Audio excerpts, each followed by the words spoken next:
Hello, Carl. Hello. How are you? I'm good. How are you? I'm very good. And here's our first person, Vicky Zara. She's actually bought one of your books. Oh, okay. Thank you very Yes. much. She's read the whole thing, unlike me, who hasn't read it yet. But she has. She's been a good person and she's read it. She's actually, I think she's at work at the moment, so she's stealing a couple of minutes here and there to be here. But we'll just wait and see the people arrive. This is Karl Thornton, and he is doing a book reading today, and he is a child recovery agent. He is also the owner of MDTA, which is the Modern Defensive Tactics for Australia. And he is, you also represent, I don't know whether you actually own it or you represent CRA, the Child Recovery Agency. Well, it is an incorporated association, so we have a board. So I'm the founding member, so I set it up. Yep. But yeah, I don't really own it because it is a not-for-profit organisation. Yes. Yeah. So he is going to be doing our book reading today. So we're just going to wait for a few people to come in.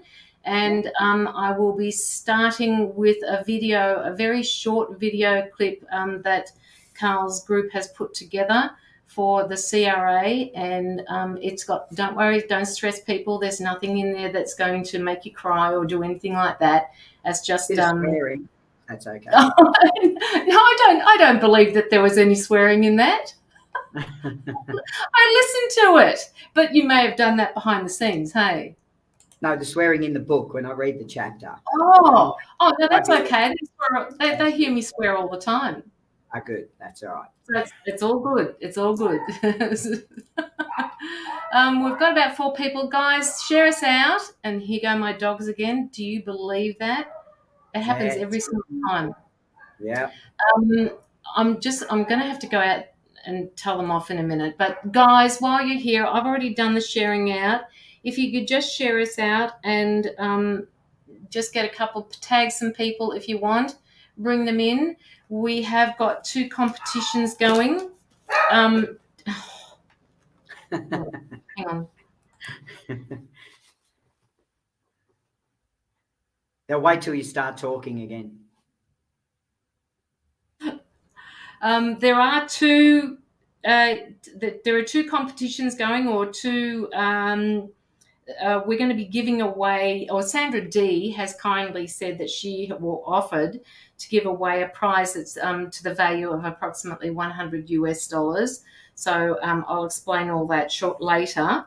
And I will also be offering a book that Karl has written, which is this one, which is the one he's doing his book reading from today. So I will be offering that as a signed copy. It doesn't matter where you are in the world. I will be sending it off to you. So for anybody who has donated today, and that's another thing I haven't done, is pin the PayPal link in the comments so that you can just pop your donation through and, just tell us when you donate. Please remember to put it through as friends and family.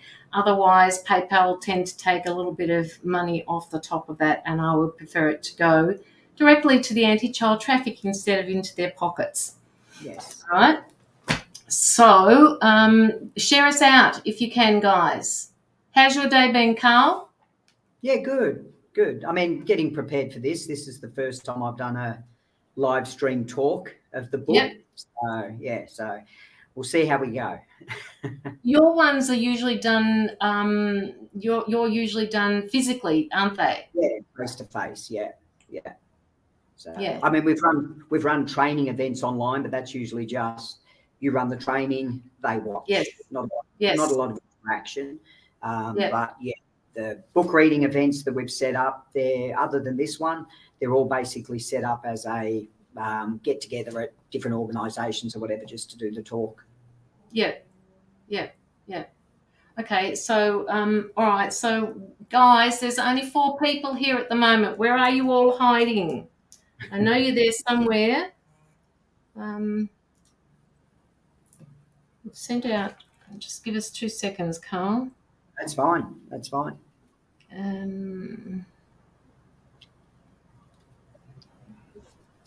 always say it's better to start a little bit late than when you're halfway through. Yes, yes.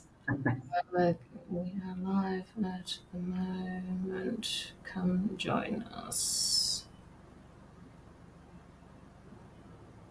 And sometimes, too, what I've learned over the last 13 years is sometimes it's a topic some people want to avoid. So Yes, yes, that's absolutely true. Yeah, you're very right. You're very right about that. And considering this is the first time I've actually gone off subject and into an area that people are a little bit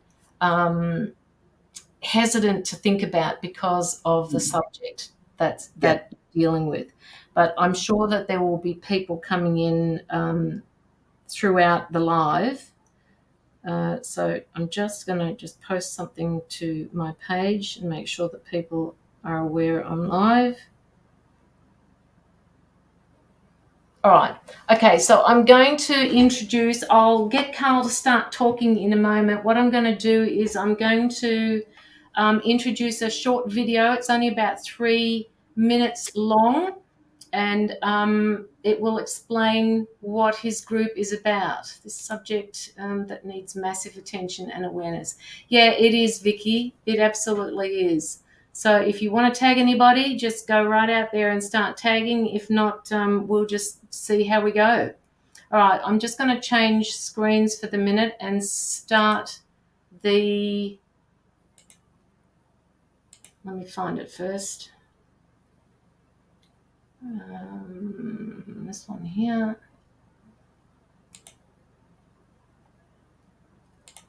All right, this is a short video, guys, so just tune in and have a listen to it.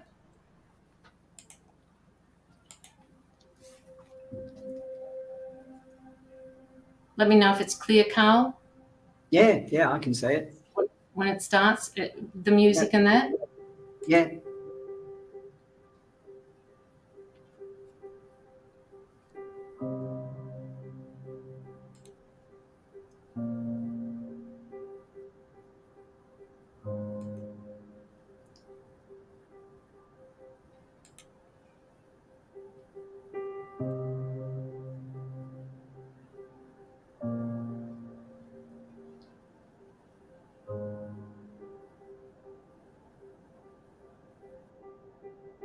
All these streets along here cater to a lot of the tourists, cater to a lot of those who are coming here for all the wrong reasons that we've followed up on, or any surveillance that we have taken.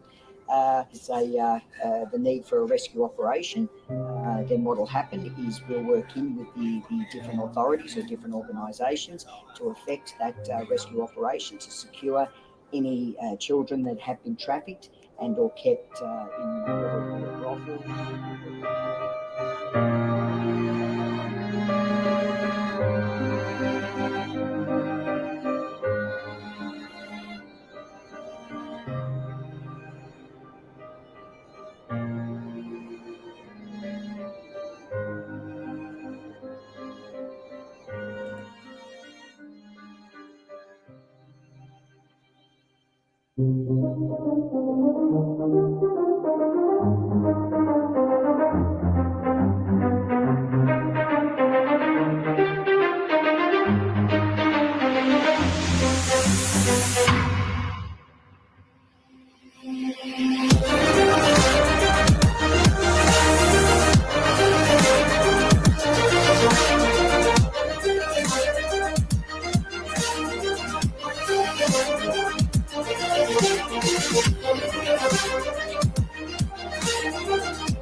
Here we go. I just unmuted myself, realizing that I was muted. If I do that during the live, Karl, just do this to me so I know that I'm muted.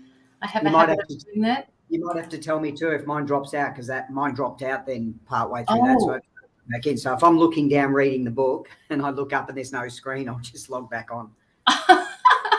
maybe you've got a screensaver or something on. I don't know, because I don't usually have one on it. So yeah, I'm not sure why. And the internet connection's fine. So anyway, we'll adapt and overcome. Yes, absolutely. So I'm going to hand you guys over to Karl, and I'm just going to sit back and, sorry, things are back to front here. I'm going to sit back and I will introduce you to Karl, who is a child recovery agent, as well as running the child recovery agency. So thank you, Karl. Take over. No worries. Thank you. And thank you for everybody who's watching, whether it be morning or night or afternoon, wherever you are. The video is a sort of encapsulates, I suppose, what I've been involved in for the last 13 years. Got into it in a business sense, but ended up moving in a few different directions in training and seeing the epidemic that is child trafficking, and got involved on that side of it. Most of that information's in the book, and I could sit here talking for hours just about that process. But as we are here talking about the book, the reason I put the book together was, I suppose, whenever we do an operation or whenever we do a mission or whatever we're doing, obviously we need to take down details and we need to take down all the information in relation to that operation. And every time I was out doing talks or training other organisations, obviously there's always questions about the type of work we do. And unfortunately, we are limited sometimes in the information that we need to put out. So I probably started writing this book, I think, about 2014, maybe 15, somewhere around there. And what I did is I just every now and again would add to it. And it was about 3 years ago where I decided to put the book together and release it. The unfortunate part is, with the nature of our work, our relationship changes with organisations. So some organisations didn't mind their information in the book, then they didn't want it in the book. Then they wanted it in the book, and then they didn't want it in the book. So the book kept getting put on hold. And then when it was finally ready for release, unfortunately, COVID hit. And when it was released, we were supposed to have a book launch and everything else that goes along with that. But that never happened. But we wanted to get the book out, so we ended up then just launching it online, and have not yet had a book launch. And so we've only decided now that things are getting back to normal. People are able to travel and we're able to do a lot more things, that instead of a book launch, because it's almost 2 years old now, the book, is just do a few readings like this. We're hoping that maybe in a couple of years or even another year, there may be a second edition where we're adding on to the book.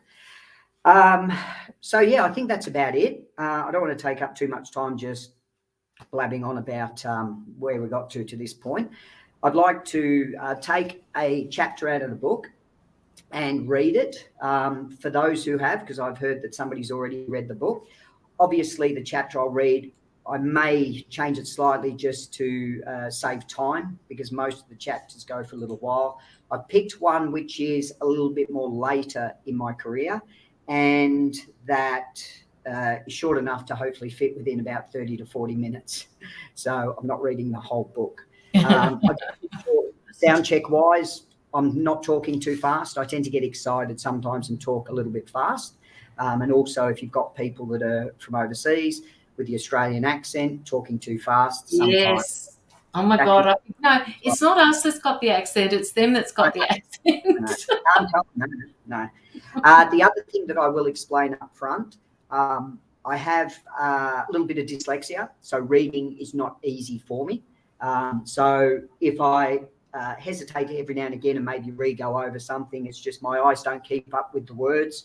My eyes don't keep up with a lot of it. But because they're my stories, that's helping me, obviously, to be able to stay a little bit on task with the page. I am also 55 in March, so hence glasses now. So I will try, as I say, because I'm a little bit dyslexic and I need to really focus on what I'm doing.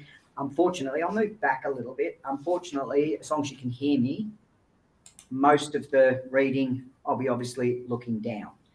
Can you hear me okay? Yes, I can hear you okay. You fine with this piece at the side there? Yeah, do whatever you like. That's fine. That's Okay. fine. Okay. So I will also, as I did state at the start, there is a little bit of swearing every now and again. So hopefully people don't take offence to that. Sometimes they do, but unfortunately, these are real stories. These are stories from my over 80 operations. And although there's only, I think, about 23 chapters in the book, there's obviously a lot more stories that went into this. But at the same time, we had to get clearance from any organisations we worked with for legal reasons and other reasons of which stories could be placed in the book. And obviously, we never mentioned countries specifically because, A, it can be dangerous for us, but also, although some people will point out particular countries to maybe have more of a trafficking problem than others, by singling out countries that are trying to make an effort, that doesn't work in anybody's favour. So that's why we don't necessarily name all countries. In some stories we do. I'm going to take this chapter, a chapter we call Low Roller. It's chapter 21.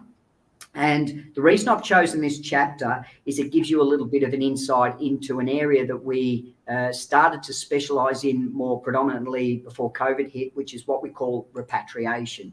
And so I will explain a bit of terminology first. For those of you who have read the book and have read this chapter, we call it CRA rescue a recovery. But I will use, while I'm reading the chapter, the word rescue, just so it makes sense to those who haven't read the book. Because sometimes the terminology that I use, that we use in our profession, might not make sense to the average person reading the book. And because a lot of that's explained in the first part of the book, we're near the end of the book, I just want to make sure it's nice and clear for everyone. So I'll sort of read the chapter, but at the same time, I'll probably break here and there and clarify or make a little bit more of an explanation. And then if people have got questions, hopefully I've been able to clearly explain the chapter, and then at the end we can do the questions there instead of me sort of stopping halfway through. Anyway, let's go and see how we go on my first online reading event. Okay, so Low Roller. This chapter will give you a bit of an insight into recovery and child repatriation, an area that CRA was focusing on heavily before the COVID pandemic hit.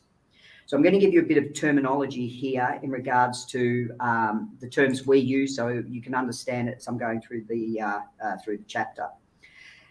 Recovery is what CRA classify as a rescue. So when you hear of child rescue, we don't call it rescue, we call it recovery. Because rescue really just sort of makes people think of just that one thing, going in and rescuing, where there's a lot more to a recovery, whether it be the intelligence, the surveillance, and everything else that goes on before that. So there's quite a lot involved in what we call a recovery. But for the purposes of the book, I will call it rescue. So this is to give you information on rescue and what we call repatriation. So repatriation is the process of transporting the recovered individual from an undocumented location to a documented location. So I will be using those terms a lot in this chapter. And what we mean by a documented and undocumented location in simplistic terms is wherever a child is originally from or where they've been trafficked from and where they live is known as their documented location or their documented country, meaning that's where they're supposed to be. Sometimes children are trafficked within country and sometimes they're trafficked cross-border into another country.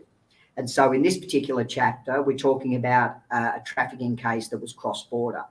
So we call the cross-border, where the child has been trafficked to, the undocumented country, meaning they've got no documentation, no papers, and as strange as it sounds, even though they've been trafficked there, they are now technically illegal in that country. So that raises a lot of questions and a lot of problems for us in our working roles when we're operating in a country where the child is actually undocumented. In other words, where they've been trafficked to.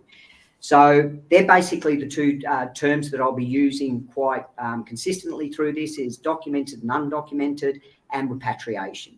As for recovery, I'll use the term rescue, and that should make it a little bit easier to follow along. Okay, so we'll take this story from where I already had my operational information and everything was in place for this particular repatriation. And we're taking this story from where I was already deployed. So I've already left Australia and I'm now in Southeast Asia. The way I start this chapter is a little bit of, I suppose, a little bit of a poke at what.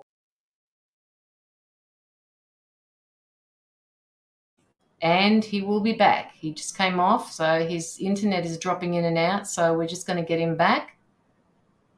He'll be back in 2 shakes, I guess. I think he's realised that he's off. I'm back. I'm back. There he is. I don't know where it is. There must be a timed thing on it. But anyway, we'll yeah, I don't know how to do your settings here, so whether there is a timer. Yeah. But anyway, I'll keep going. Okay. All right. So we have a bit of a, I wouldn't say a joke, but just when a lot of people think about the type of work we do, sometimes it conjures up probably a little bit more of a movie imagination of what we do than the reality of it. So the way I've set this chapter up is already deployed in Southeast Asia.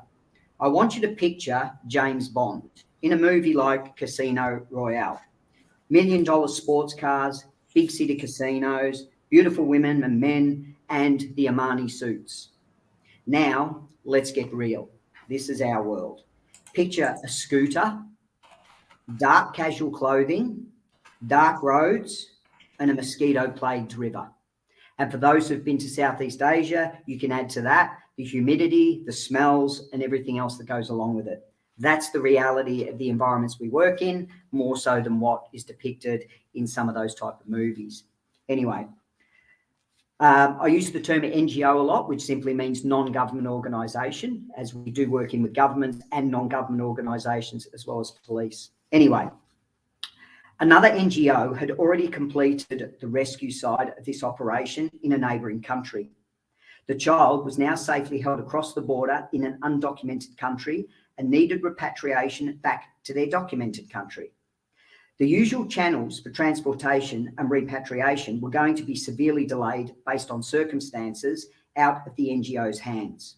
However, there was authorisation given via an MOU. So what an MOU is, it's a memorandum of understanding, which means it's an agreement that we sign with NGOs on what we can and can't do and what legally we can and can't do, and what our relationship is with them. So that's what an MOU is. So we were given authorisation via an MOU for what we call an expedited repatriation, being the only way this child was going to be repatriated successfully and safely. This was CRA's speciality, expedited repatriations. For security and confidentiality reasons, I won't identify the NGO or other agencies involved, as this story is more about you getting an idea of what child repatriation is, rather than intimate details of the operation or those involved. My current location was on the border of the country where I was based for this operation, and where the child was to be repatriated to, where they lived with their family. I didn't have full details on why the individual was being repatriated. I didn't have full details on why the individual being repatriated had found themselves in the undocumented country, other than the child had been taken due to a debt agreement. And that's a pretty big thing in Southeast Asia, where families owe money and they can't pay it back. Sometimes children are sold or trafficked for those debts. And that was this case here. I didn't need to know complete details, as all supplied information required to undertake this operation had been verified and confirmed, leading to this becoming a live operation. Before any operation, we always make sure that all is as it should be, verifying and confirming that the individual being repatriated is who they are stated to be, and that the NGO and MOU details are correct. My contact, being the NGO who had requested my services, was also located in the country where I was based. This NGO had been dealing with this particular trafficking case that saw the girl being recovered or rescued across the border in a neighbouring country, and now was being held safely in that country, ready for repatriation. The intelligence received was repatriation could not be done at a border crossing through the usual processes, as this would raise suspicion due to the absence of documents for the child, and questions would be asked as to why the child was in an undocumented country without a legal guardian. We couldn't afford this repatriation to be delayed for many different reasons. A delay could be caused by corruption, criminal interference, or other legitimate reasons. An example of a legitimate delay would be that the process of going through the usual official channels could take months to complete the repatriation. This trafficked child had only been in the undocumented country for a short period, but would most likely spend more time trying to get home than the time already spent in the undocumented country going through the official channels. In my opinion, my professional opinion only, these types of expedited repatriations usually have a more sinister reason attached to them, and not from the NGO side, but related to someone who may be connected to the trafficking of the child in the first place. So an expedited repatriation with minimal interaction from different organisations is safer, even safer than the official process. Whatever the case, it was going to be a CRA expedited repatriation under an MOU agreement, meaning it was authorised. Now, for every operation, we will have an individual name for that operation. In this particular case, it was called Operation Home Time. Although this was a one-up operation, it was not just me undertaking the operation. One-up meaning I was the only one from CRA. The other individual was a female from the NGO who had undertaken the rescue. Just make sure I'm where I'm up to. It was the individual's NGO who had rescued the child and completed all the hard work on the other side of the border.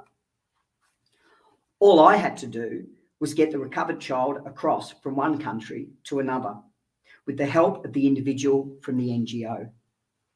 It was my job to put together the repatriation logistics.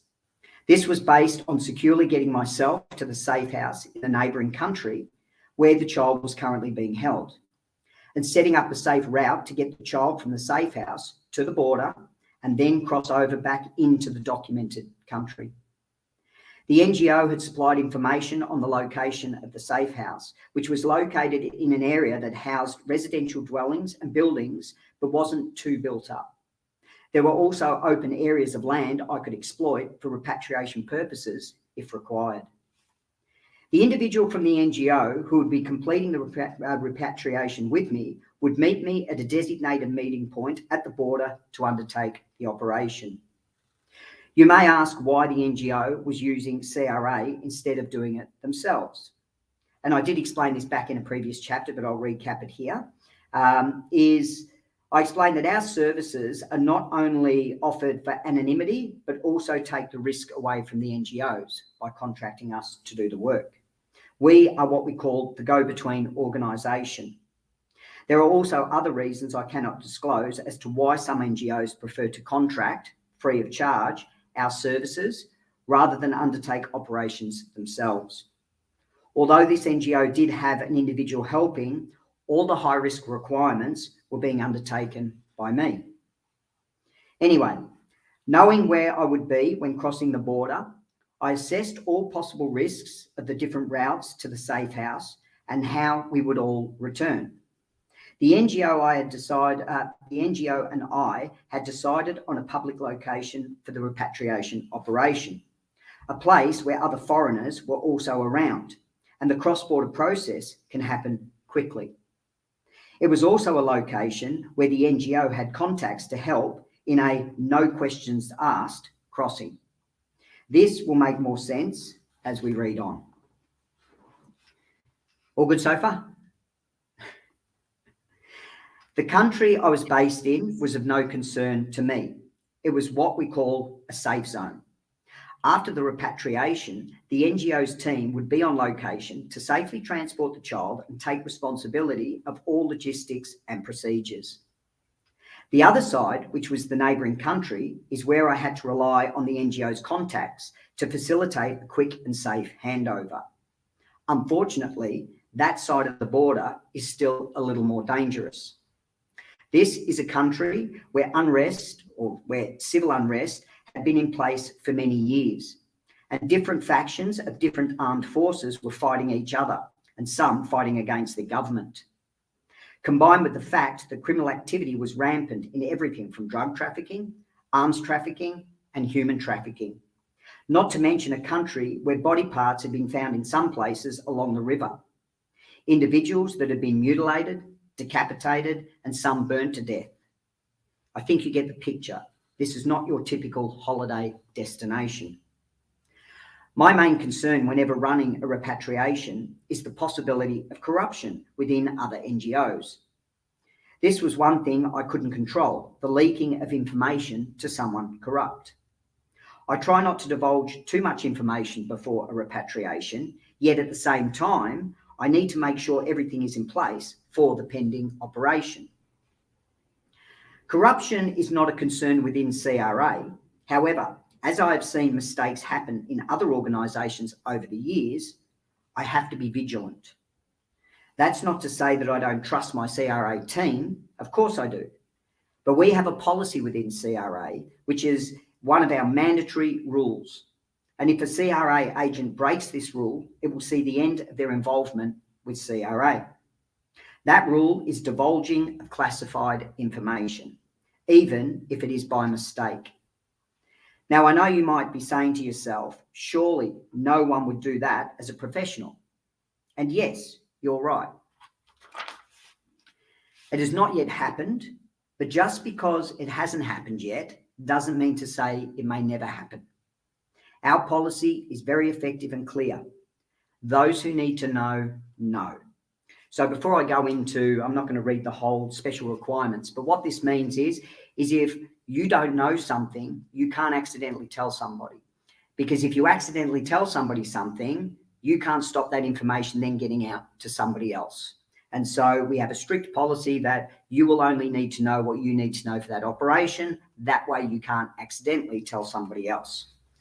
So this part here, which I will continue on the book, probably explains it a little bit better, which can be good for some people and not for others.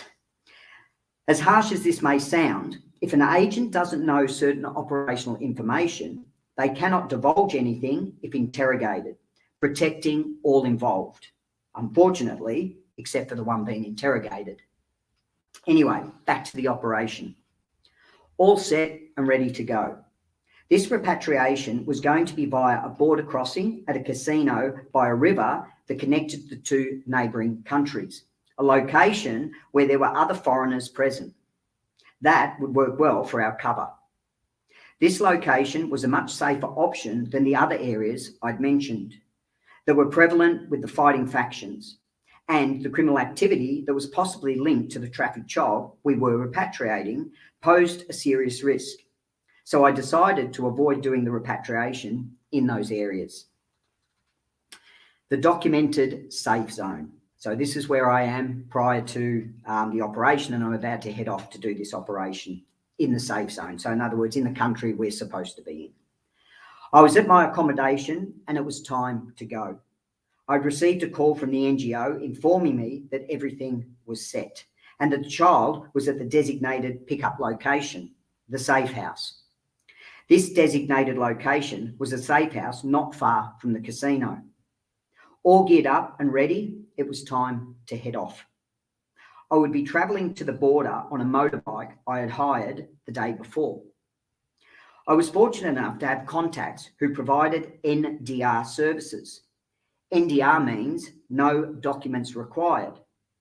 This is where hiring of motorbikes, cars, accommodation, and other services can be accessed without having to provide documents, such as a license or passport. Basically, no traceability. I've been on many deployments where, other than my documents being processed on arrival in that country, there is no traceability after that. I didn't exist. This is an advantage to our covert work, especially if things go wrong. I was on my way, riding down the roads heading to the border. Heart racing while still going over all the operational processes in my mind. Scared, excited, anxious, I was feeling it all. It was only about a 15-minute ride to the border, so not that far at all. I had to pass only one checkpoint on the way, but luckily there were no officials there.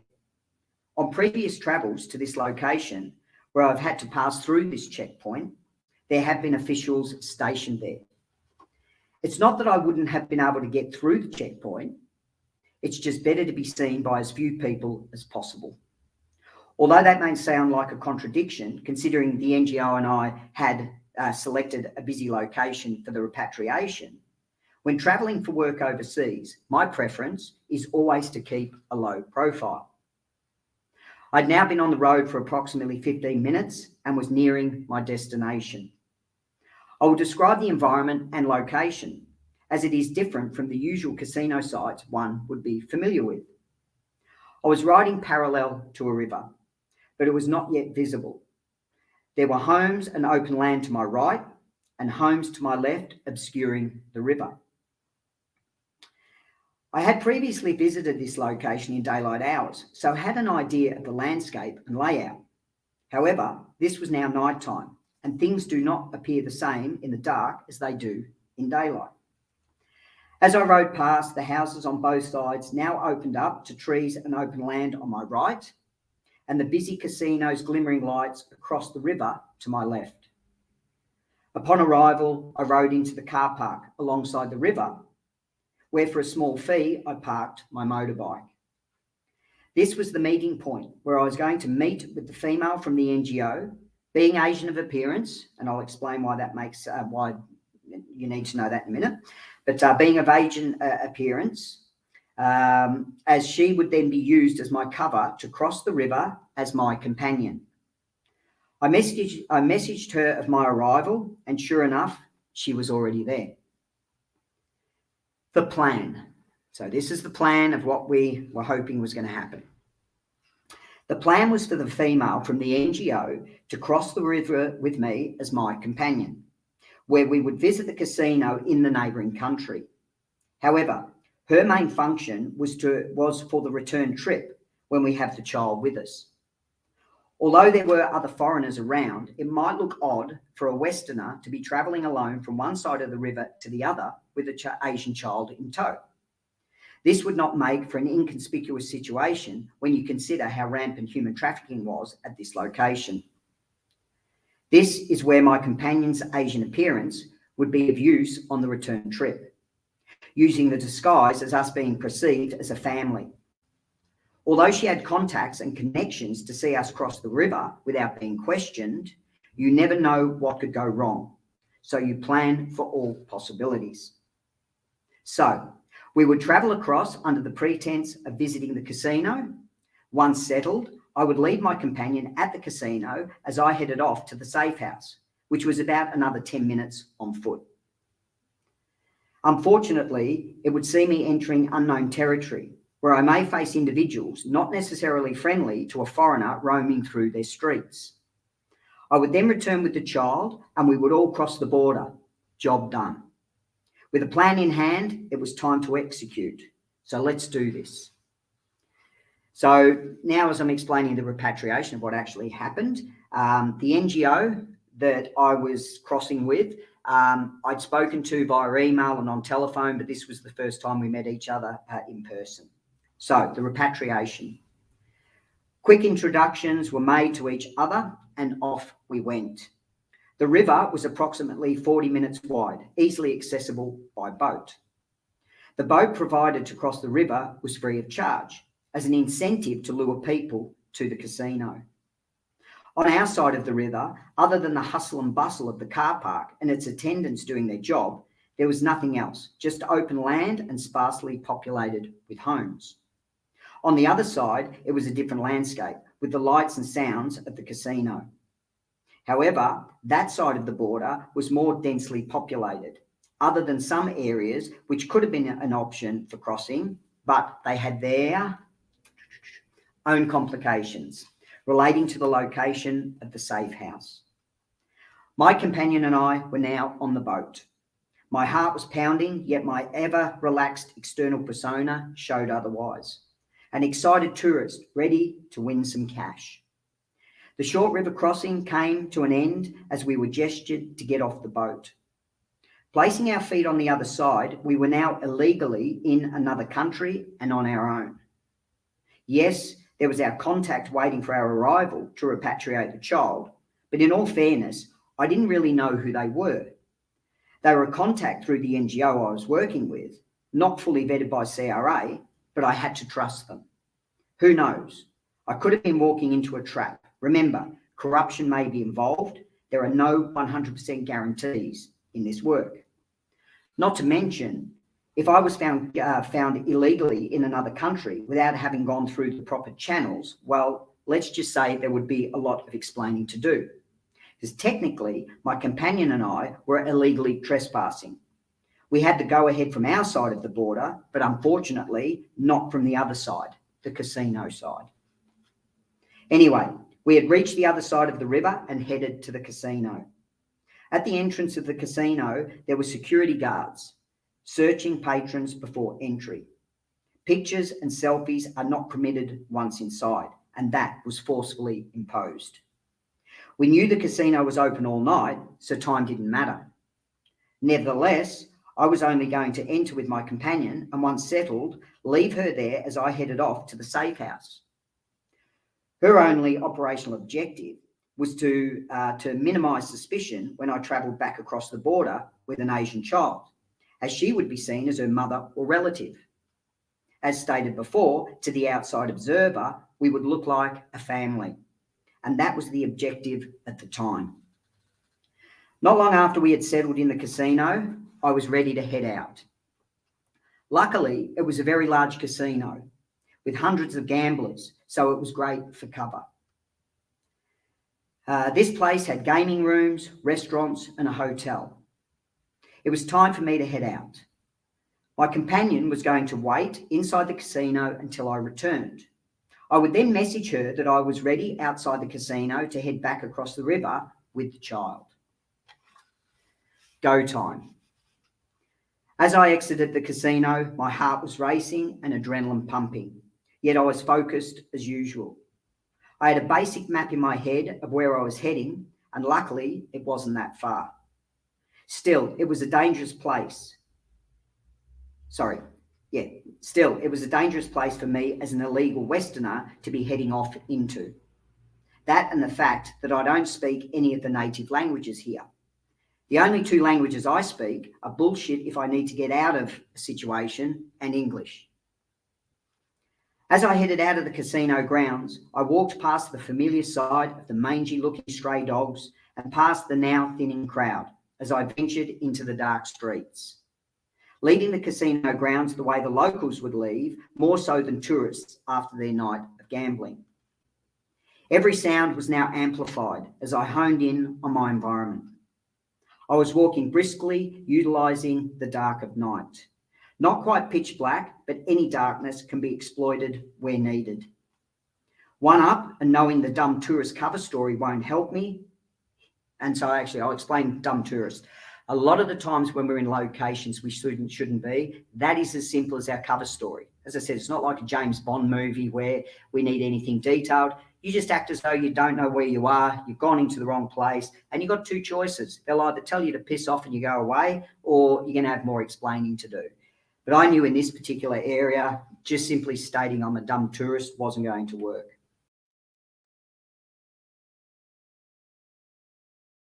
And he'll be back. He dropped out. He keeps dropping out all the time, so he won't be long. Come back, Karl. Come back. Wherever you are. You won't be a minute. You realise that he's not on screen. It's happened twice so far. How is everybody? I hope you're well. Did I get up to dumb tourist? Yes. Okay. So, even if I tried that, I may not even get a chance to explain who I am and what I am doing here. Let me also point out I was unarmed, but at least dressed in dark clothing to best utilise the darkness. The misconception sometimes is that agents such as ours are always armed. In reality, unlike a James Bond movie, the majority of the time we are unarmed. And it comes down to your verbal negotiation skills. Worst case scenario, it will come down to your hand-to-hand combat skills or your unarmed to armed threat skills. And that means dealing with somebody who may be armed. That is why we do everything we can to avoid physical contact and confrontations in these type situations. Anyway, I was heading in a southeasterly direction. It was dark and there weren't many homes or buildings around now. A few people were going about their business, but not as many as I had anticipated, especially when you consider how busy the casino was. It's crucial to assess everything as you travel your route to ensure it will be a safe route to return by, especially when you have a child in hand. I then headed into a slightly more built-up area and was getting close to the safe house location. After a very focused and intense but uneventful trek, I'd finally reached the meeting point, the pickup location. The reason I say location is there were a few homes around, but I didn't know which one was the safe house. I was just given a place to wait and the contact would then meet me. All I could do for now was to remain in the shadows. There was no specific set time to meet. I just had to wait at the meeting point and the contact would keep an eye out for my arrival. As I tried to stay out of sight, yet still noticeable to someone expecting me, an individual from one of the homes started walking my way. It was too dark to see who it was, but it had to be my contact as no one else was around. The individual, my possible contact, had appeared after what I would say was enough time for them to assess if I was alone. I was also assessing my surroundings for escape routes, just in case it wasn't my contact and I had to abort. As the individual got closer, I could see it was an Asian female, and it was obvious she was my contact as she was walking to me with intent and purpose. As she approached and started talking to me, I realised she wasn't speaking English. Fuck me, my contact didn't speak English. This was not going according to plan, as I'd been advised that my contact spoke English. Although this wasn't my first time trying to communicate with hand gestures, I did wonder if this was even my contact. I mean, it had to be, as there was no one else around, and she did meet me at the agreed place. Even if it was my contact, how the fuck am I going to know who I'm repatriating? I could be repatriating some other child. I thought to myself, do I abort or do I continue? Time to assess. I knew I had the right location, and the individual that approached me showed all the signs of expecting to meet someone in hiding. Therefore, it is a high probability all was as it should be. I continued at the time with my impromptu sign language, thinking that may work. I don't know if it did, but I was then ushered to follow her to what I assumed to be the safe house. Once we reached the house, I followed her inside. And sure enough, there before me was a child sitting on a chair, head down, facing the floor. She didn't attempt to look up at me as I entered. Then suddenly, as soon as I entered the house and noticed the child, my contact fucked off, leaving me standing there with the child. Yes, that's right. Not into another room, she stealthily vanished into the dark. I thought to myself, she would make a great covert agent. I should give her a fucking job. Decision time. I had to break down my options. These options were based on my assumption that this was the child to be repatriated. Verification by the contact was impossible as she was no longer there. So my options. Option 1, leave the child and abort. Option 2, I take the child, then return, and if the child is not confirmed by the NGO, bring the child back. Or option 3, I take the child and hopefully it's the right child. Considering my options, I eliminated the first one, not to abort. There was no way I was aborting. It would either be option 2 or 3. Remember, I was working with no documentation for identification purposes, nothing. And due to the lack of communication, I only had my gut instinct to go with, which was telling me this was the right place and child. It might sound like this whole assessment took a while, but this all happened in a very short time frame. Black and white. A child is to be repatriated. Here is a child, so repatriate. I took option 3. Now, you'll notice in this next part of the story, it'll sound a little bit different, and I'll explain why. It's almost clinical with no emotion. The reason being is, as an agent, one cannot have any emotional connection during the operation. It may cloud an agent's mindset and thinking process. Things need to be kept as basic and straightforward as possible. And this is how I approach all interactions with children on any operation. The emotional side must be taken out. So back to the story, where it's going to get a little bit more clinical. And for this part of the story, we actually refer to the child as the package. Many things have been taken into consideration here. The package may be willing and cooperative at first, but I had to be prepared for the possibility that once panic set in, the package might try to run away or start crying. I needed the package to be quiet and move as quick as possible, to stay out of sight and keep moving, not stop. Although it was a short distance to travel back to the casino, with a scared package, that distance can seem longer than it actually is. And the package may do something to give us away. I might even have to mule it.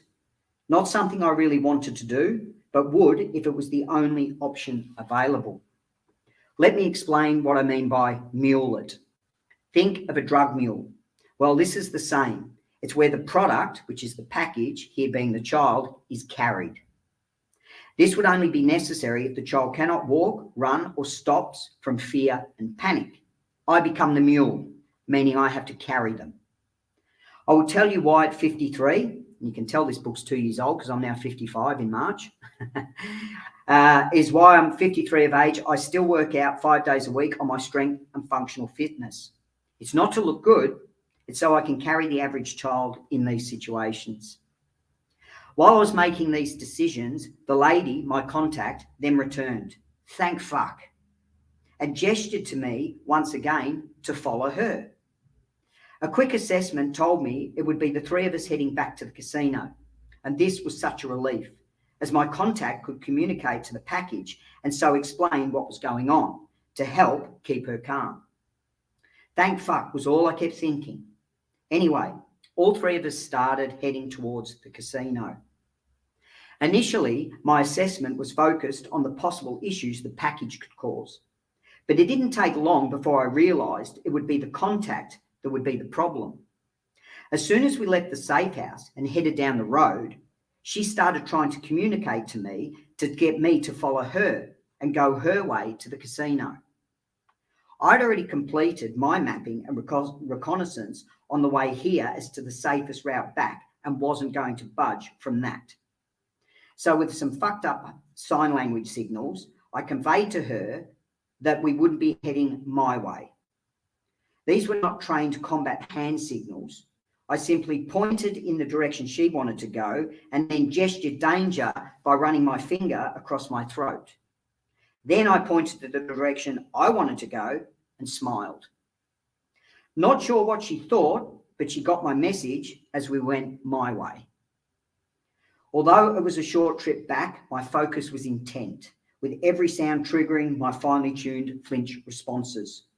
The continual start of assessing to ensure paths were clear and then moving was constant. We eventually arrived back at the casino, having kept out of sight. There was a dirt road behind the casino and a small area of trees where we kept to cover. The risk factor was extremely high, considering this child had been trafficked due to a debt owed to criminals who were located in this area. And the fact that the child had not been in this undocumented country for very long, as her rescue was only recent. I tried to message my companion inside the casino, but she didn't answer. I then had the package and the contact wait as I entered the casino to let my companion know we were here. Once I'd reunited with my companion inside the casino, we exited together to retrieve the package. When we got to where the package and contact were, the contact then left as her job was done. Now, after the high-risk situations I just faced, the biggest one was yet to come, getting back across the river as a family. Once on the other side, we would be home free. Still, this didn't help deter the thoughts of corruption and all the possible things that could go wrong, the what-if mindset.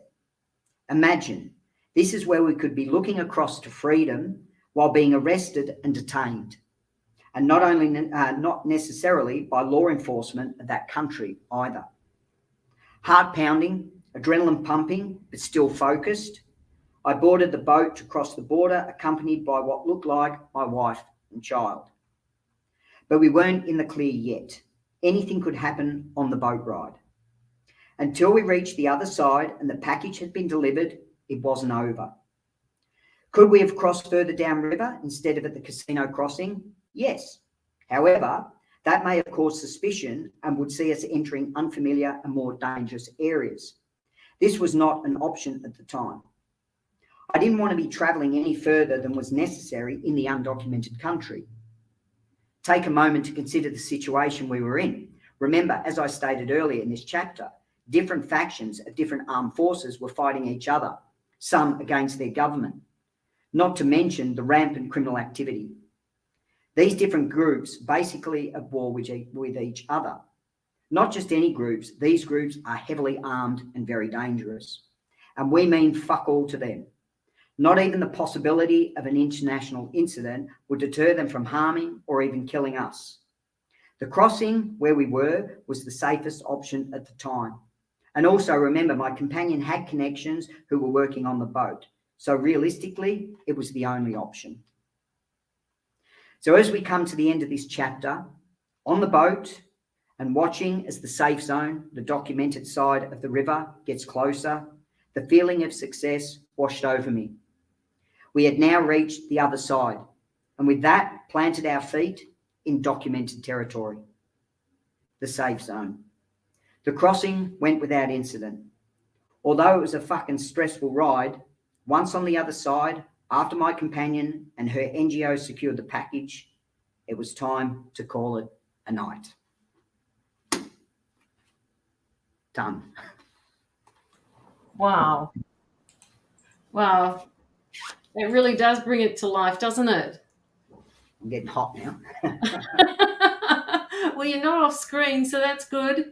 I didn't People put find it amazing. I still to this day, so I get teary myself on this sort of stuff. People think I'm a hard ass. I'm a hard ass when I'm working there, but the reality is this is why we do this, because of, you know, the incidences and the people that you deal with. Yes, absolutely. I mean, I can't even imagine that there'd have to be two sides to you, Karl. I mean, I've known you for a long time, and if I were to meet you over there, I would probably see a completely different side of you. That's what those who work with me say. There you go. Yeah. Okay, people, if anybody has any questions for Karl or would like a little bit more info while you're in the chat, please ask him. He is open for questionings, and whatever he can answer, he will. Whatever he can't, he will just kind of scout around the outside and just do the very best he can to answer any questions. So please just ask away, because that's what he's here for. He's here to read a section of his book, and he's also here to answer any questions that you might have. Josh Fina says, thank you, Karl, for your human life contribution. Wow, you're amazing. Oh, thank you for supporting us. Exactly. And Simone says, thank you for the information and the work that you do, Karl. Oh, and he'll be back. 146. That's every 15 minutes that he's dropping out. That kind of blows me away. He'll be back in a second. So if anybody has any questions, please put them up in the comments. And back again. Here he is. That was 15 minutes. So there must be a timer. I'll check it out next time. Yeah. Make sure there must be a timer on. Yeah, it seems to be every 15 minutes. It just shuts off. So Yes. It must be something in the settings. So I didn't ask you before, and I meant to ask you, why did you write the book? Maybe what do they call it? Catharsism or whatever. I needed to get something out. I'm lucky I'm married to a very unique individual who behind the scenes helps out amazingly in everything we do. And although she's my sounding board, and obviously I talk to professionals all the time, I just wanted to get it out on paper. I think so. I don't forget. Because even as I said, reading that story, I get a bit teary because it takes me back to being there. And so then that allows you to realise why you do it. For those who don't know me, I'm covered in tattoos, which are my life story and my diary. And actually the girl on my arm here, which I know you can't see properly in the camera, I think it's in the book, that was one of the first girls I rescued. And even sometimes when you're in positions overseas where you're about to do something and you're questioning whether you should do it or not, is by seeing and looking at that, it answers the question for you. And so you just do what you do. So that was it, is more of a cathartic thing to get it out in writing. And so then hopefully one day, if when I retire and if my team's not around anymore, somebody may get inspired from the stories and do the same thing, try and help the fight and get the information out there and continue it. Do you network with any other groups of recovery agencies? Look, we do. So there's a good and a bad to that. And unfortunately, this is the way it's been for the last 13 years, is we do, and some of them are noted in the book. Our relationships can sometimes change. That can be for good reasons and bad reasons. And usually the bad reasons are simply because we've decided not to associate with them anymore, for whatever reason that may be. I won't go into too much detail there. But unfortunately, there are many organisations out there, and again, I don't name them. People can find that out for themselves, that we just prefer not to work in with. Most government and law enforcement agencies that we work in with overseas are quite fine. I train anti-human trafficking police in Southeast Asia. And unfortunately, in countries like Australia, we don't have the same setup where they're as easily working in with NGOs. If it's not their own departments and their own government bodies, they're very reluctant to work in with NGOs. And we've tried over the years, because we might work outside of the box. And although we still do things within what we would consider to be legal, is if you're doing anything outside of the box where they can't control that, and if something goes wrong, they don't want it to look as though they're associated with if something goes wrong. So unfortunately, we've had to stay the way we are. We have a very small team, but at the same time, we've got all we need to work in with, who are professionals, from whether it be law enforcement to safe houses to NGOs that run recovery centres. So when children are trafficked and they're recovered, they go to the right place to get, whether it be the physical or psychological help they need, where they're trained, maybe even taught a second language or a skill set, so they can move on with their lives. And so we've been able to, over the last 13 years, set ourselves up with those sort of organisations. Okay, so Jamie has the first question, and then we've got another question from Nicola. Okay. Karl, do you think we are even making a dent into human trafficking? Okay. Not now. We were. And what I mean by that is, I don't care what anybody tells anybody. In my opinion, and from our work, human trafficking is the #1 criminal enterprise. They'll always try and say drug trafficking and all that sort of thing. Human trafficking, humans are traded for everything. The unfortunate part is, and once again, this is not to sound political, but over the last 2 years, COVID may have shut down good people and those who abide by the law, but it didn't stop the criminals. So unfortunately, trafficking has gone through the roof simply because criminal networks and enterprises have been able to grow over those last 2 years. Because a lot of NGOs, not just us, but other ones that work in the same fields, we were no longer allowed to travel. We were no longer allowed to participate in any of the, whether it be training police or working operationally, it all got left on hold. And so they have what they call a tier system in training. So this will give you an idea of how it's now, unfortunately, almost gone back 5 years, is there's a tier system in anti-human trafficking, what they call the Trafficking Victim Protection Act. And they'll have 3 tiers. Tier 1 is like Australia, what they consider a country where governments, law enforcement, and people are doing something to fight trafficking. And that's human trafficking in total, not just child trafficking. And so we've got laws in place, government departments and things in place to deal with that. Then you've got what they call tier 2 countries. So tier 2 countries are usually countries which maybe are not financially able to fight the way they want to fight. So that's why they're working with NGOs and people like ourselves who get donations so we can provide our services for free to them to train their personnel or do the work for them. So they are trying to, and their focus is to, but unfortunately they just don't have the finances to do that. So that's what we call a tier 2. They do have a tier 2 watch list, which means they're slipping slightly.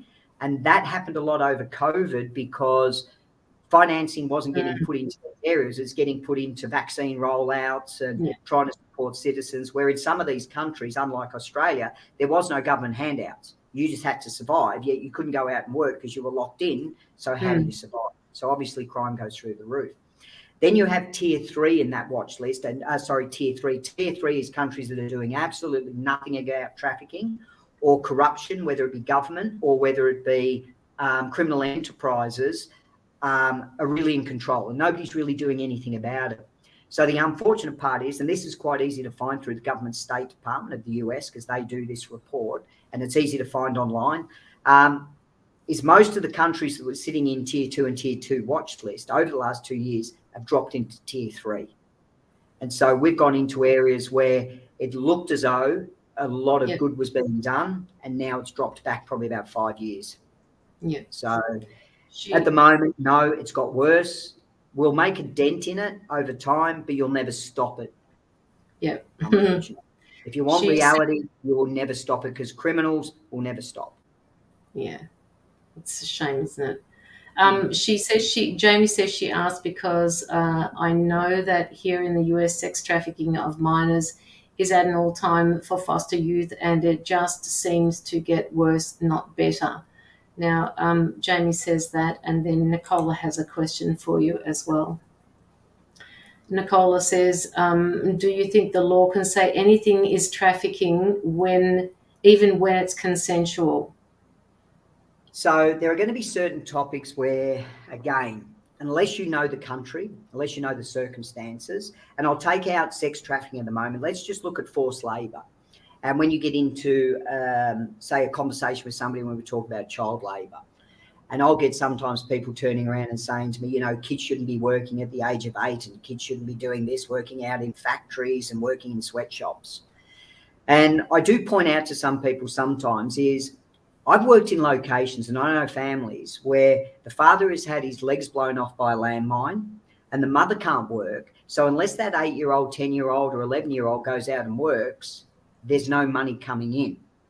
So as long as that child is being paid for their services, in other words, paid for work and is providing for the family, then if you take that away from them, what do? They're not going to survive. But if they've been coerced, forced into, not being paid, and they've been then technically trafficked, because there's a big difference between smuggling and trafficked, then I've got a big problem with that. And then when you look at some countries where, I won't say which country, but in some Southeast Asian countries, the age of consent is 15. So you'll get 15-year-olds working in what we'll call red light district areas, so brothels and things like that. And they may not have any other way to make an income.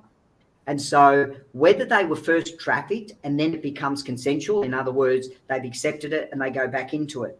Again, this can sound harsh, but this is the reality of it.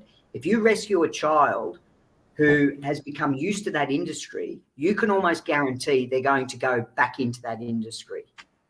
So it's one of those things where there's no easy no easy answer. What is consensual and what is not is consensual. They may not have been consenting to it in the first place, but then after spending so many years in a working environment and that's all they know, and then they're dumped out on the street by those traffickers or those people that don't need them anymore, they tend to go back to the industry that really they've become desensitized to. So we might not agree with it, but that's their mindset. And so there are other NGOs and good organisations I know that work on that side of it to try and re-educate and try and give them other options. But unfortunately, there's no easy answer to it other than trying to stop them getting trafficked in the first place. And as you'll read in the book, whoever reads it, that's difficult when you look at all the different ways people are trafficked. And one of the biggest problems is when kids are actually born into the industry. And what I mean by that is if you've got a prostitute who is owned by a syndicate who gives birth to a child. Years ago, I won't explain what they did with that child. Whereas these days, they can nurture that child and actually bring it up into an environment where they think that sexual exploitation is normal.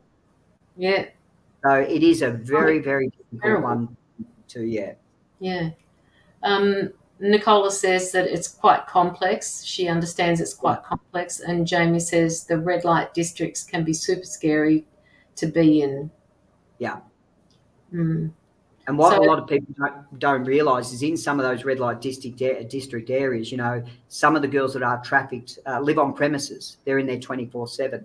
Now, there is even worse, and again, I know I'm pointing to the book because it's all in the book, but there's also what they call lockups. And so lockups are even worse because lockups are generally designed for like pedophile networks. And you need to know people to get into these places. And that's where kids are locked up in those places for 24/7. They don't get to leave. They don't get to do anything except be abused time and time again until they're not really worth any more money to that organisation. And then basically, once again, either kicked out on the street or, unfortunately, even worse. Yeah. That's horrible. It just really is horrible. You know, I couldn't think of a better place to put my donations anyway. Jamie says, I was in lockup network when I was trafficked as a kid. So Jamie is one of these children that has been trafficked as a child. And I seriously, I'm in awe of you, Jamie, because of the way you have turned out. Yes, you have had many issues and you still do. But oh my God, woman, is seriously. Well, let me explain a lot. I mean, I don't want to trigger Jamie, obviously, so she wants to mute this, but I'll give some of your other viewers a bit of an understanding of this. Is some people are locked up in basically almost like cells, and I've got a picture called Room 9 in the book, and they're locked in there with bars across the door. Now, they might be 3 metre by 3 metre with 3 or 4 children in there. When a pedophile comes in and has access to these lockups, they may go into that room and do whatever they want in that room. There's even been kids who have died in those rooms through the abuse that they've suffered at the hands of these pedophiles. And they will be locked in there and living in those environments. Some will have special rooms that you can go into where these people, these pedophiles, I won't go into what I really want to call them, can basically film and do whatever they like. They can pay for, obviously, a lot more money, pay for virgins. They can pay for virgins who have had hymen reconstruction surgery, so they feel like a virgin even though they're not. And these kids, unless they're rescued, in these places have no exit. We've got intel and surveillance in places we've been in where there'll be, say, air conditioners for the rooms, but those air conditioners aren't on for when the kids are there. Those air conditioners are only turned on when the pedophile's going in there for their purposes. And so, unfortunately, in some of these lockups, it's even harder to find them. Sometimes they are in very populated areas and sometimes they're in provinces and regional areas. But it is, it is something where when you rescue a child out of a lockup, there's a lot that's dealt with. Jamie said, oh, shit, where am I? Sorry. My bad. Hang on, come back, Caroline. Jamie says they lock you in a room and they don't count how many pedophiles come at you either. They're just sold day and night. No. And if you don't, and again, sorry, Jamie, I hope it doesn't trigger anything, but, you know, I mean, they're trained. They're trained through drugs. They're trained through abuse. And, you know, you can get a pedophile that abuses a child and then turns around and says to that organisation, that they weren't happy with the service, to try and get their money back, knowing that that child will also be beaten because they didn't provide the service the way that that person expected that service. And so, you know, the horrific nature and the side of that is something which, unfortunately, unless you've been in that situation like Jamie, a lot of people will try and comprehend, but even myself, I've faced and been involved in those. I'm still not able to fully comprehend. Unfortunately, if you want to have a look at, and I hope this doesn't upset people, and I think it is in the book anyway, but I put it a nice way, is when things go wrong, you can be faced with some pretty horrific sights. I've seen, unfortunately, children who have been dealt with so they're not left behind as witnesses, and also to leave a message that this is what we're prepared to do to another child. So people in that area will not give out information to law enforcement, anything, because of the consequences that they can face. Yeah. Yeah. Okay, people, so this is the book. Now, there is a link in the description. Hopefully you can see that because I'm behind it. There is a there is a link in the description that tells you where you can actually purchase this through. Karl tells me that it's better to go through the publisher than it would be through him because they can send it directly on to you. And are you doing any more books, Karl? What does you mean, writing another book? Yeah. Yeah, hopefully in about another maybe 12 months or so, we'll do a second edition. So we're just going to add on to this. Yeah. I think this book finishes where we'd finished with a relationship with a couple of organisations, but now we're back in working with them. So we'll probably add a few more as we go along. And you're still looking for sponsors or donors? Always. You want to talk to people about that? Yeah, look, we're always looking for sponsors and donors because unfortunately, in the type of work we do is we do a lot of work through what we call confidentiality agreements and non-disclosure agreements, which means we do work for other organisations, but without sounding too harsh, they'll get the credit for it because we're working in the background, and that's fine. But it does help us push what we do. Everything that we do can be found on the website, but then unfortunately for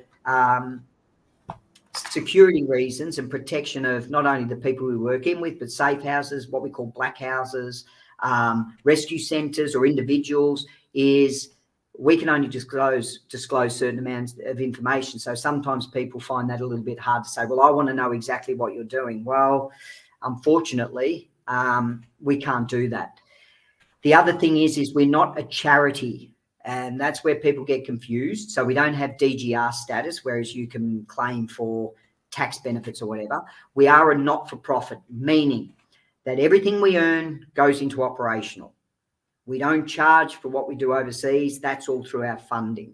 So we're not a charity, but we are not-for-profit, totally registered and everything through what we need to be. As I said at the start, we've got our board and everything is governed. It's a not-for-profit, so everything goes into the work we do. So we're always looking for, and you can find it on the website, different ways. You can do a one-off sponsor, you can do a monthly sponsor, depends on what you feel you can do. Yeah. And in all of my followers' cases, all of your donations, guys, now that you have seen where your donations go to, wonderful Karl over here. I've known him for a lot of years, although I don't really keep in contact with him as much as what I could. I've known him for a long time, and so when he tells me that he can't tell me where the funds go, I don't have an issue giving him the money because I just trust implicitly that it's going to where it needs to go to. So just know that your donations are going to a good place. And yes, Jamie, it is a wonderful cause, absolutely. Karl, I'd like to thank you for coming on my live today. And what I won't do, because we don't have that many donations that have come through, to the people who have actually donated on the live, what I'll do is I will contact you. I've got each one of you on either Messenger or through my business suite. I will contact you and let you know that you have won, because there aren't that many. So, your chances of winning are much greater. And Karl, I need to come over and see you and grab a book, a signed copy, once I figure out who it's going to be. I've got people coming over later, which I did not expect. So we were going to do this during the live, and it was going to be a little bit of a less of a hassle doing it on the live. But, I'll let the people know. So if you still want to put in a donation, please do it before I end the live, which will be in a couple of minutes. To those of you who participated, thank you. I know it's one of those subjects that are really touchy, but at least you know now where your donations go. And I'm just blessed to be able to be part of that as well, knowing that I've helped in some small way. Which is it's just a credit to you guys. So thank you so much for all your donations that go through. Yes, Sonia says it needs to be spoken about. It does, but it's a very touchy subject, Sonia. Yeah. Some people just cannot do it. It's like me with animals. I can't go there. It's weird. It's really weird. I watch, and probably if I got any closer to it, I probably wouldn't. I'd probably be a wreck with with the trafficking that goes on in this world. It just blows me away. So again, thank you for coming on to the live. No worries. Thank you very much. And good luck with your future book readings, whether they be physically or virtual. I'll just make sure I'm not getting timed out every 15 minutes. Well, you're going to have to work on that one. I will. All right, so don't disappear. I'm just going to end the live in a moment, and I will see you backstage, so don't go anywhere. All right, okay. You want to say any parting words to anybody? Look, just once again, thank you very much for those who were a part of it. Donations are a big thing. They really help us, but also getting the information out. We don't make a lot off the books. The book is also to hopefully just spread information so people get a realistic viewpoint of what actually happens. Wonderful. Okay, guys. All right. Love and light to you all. And thank you so much for being on the live with us. And I will see everybody. What day is it today? Oh, I've got the sound bath happening tonight. The meditation happening tonight, guys, at 9 o'clock. So I will see you then. And again, thank you, Karl, for being with me. Okay. Good night, or good afternoon, should I say. Good night to all of those who are overseas as well.